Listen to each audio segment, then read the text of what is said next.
In this lecture, we're going to talk about a tool called Wireshark. Wireshark is a network protocol analyzer.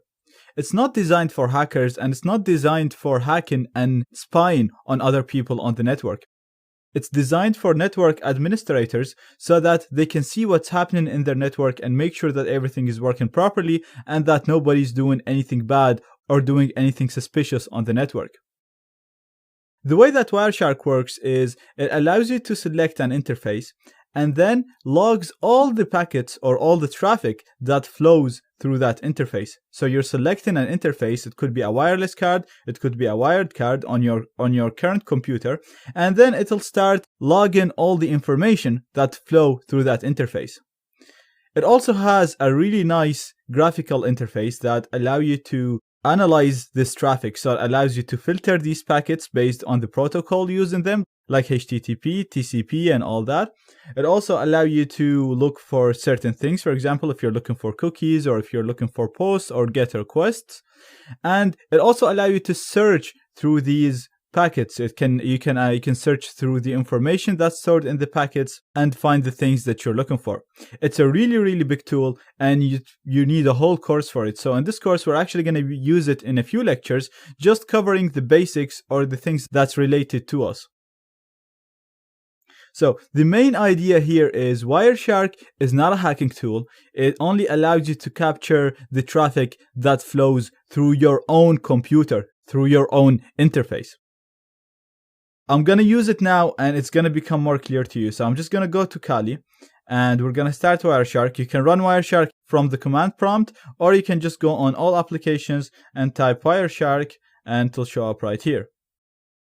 I'm going to click that and that's going to load the program for me. This is just a normal error. Just ignore this error. And this is the main interface of Wireshark. So first of all, you can actually just go to the file and go to the open. And in here, it'll allow you to open a file that you've already captured. So for example, if you captured packets using a different sniffer, using Aerodump or using Man in the Middle F or using T-Shark, which is the command prompt part of Wireshark. So if you captured packets using any of these programs and you stored it in a file, you can just come in here, open it, and start analyzing that file. This is really handy because sometimes you don't really want to analyze the traffic on the fly. So sometimes you just want to capture it. Sometimes you're capturing from small laptop or you're capturing from your phone and you're not even at home, you're in somewhere else doing your pen test, and then you go back home and then you want to analyze what you captured, then you can store that in a file and then just come here, go to the file open, and open the file that you want to analyze.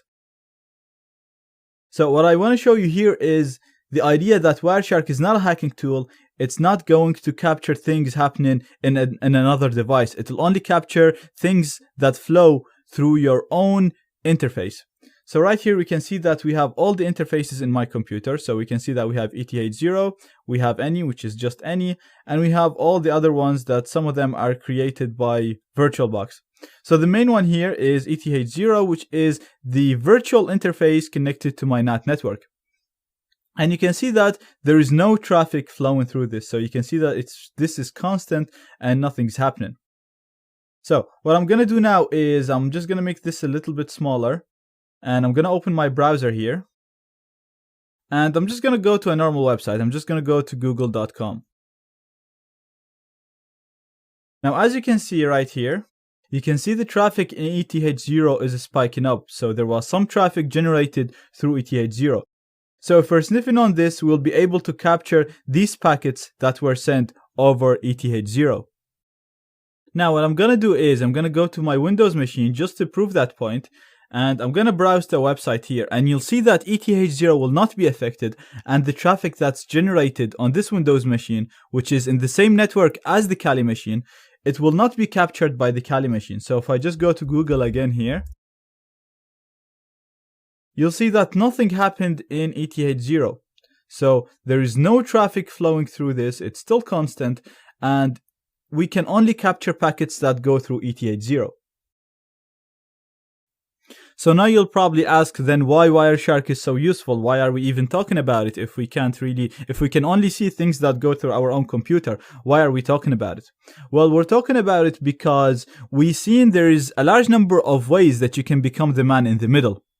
We learned how to do this using ARP spoofing, and in future lectures, I'm going to show you how to do it by creating a fake access point. So when we are the man in the middle, if we start sniffing on the interface that's used to become the man in the middle, we'll be able to capture all the traffic generated by the people that we're targeting in our man in the middle attack. So if you started a fake access point, you can start sniffing on the interface that's broadcasting the signal, and you can capture all the packets sent or received to anyone who's connected to that fake access point. If you became the man in the middle using ARP spoofing, then just select the interface that you used when you launched your ARP spoofing attack. So for now, I'm going to become the man in the middle using ARP spoofing.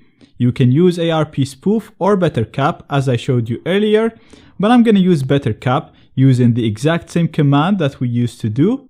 So we're literally just doing bettercap followed by the interface that is connected to my target network, which is ETH0, and I'm launching my caplet, the spoof caplet, so that it configures the ARP spoof module and runs it for me to put me in the middle of the connection.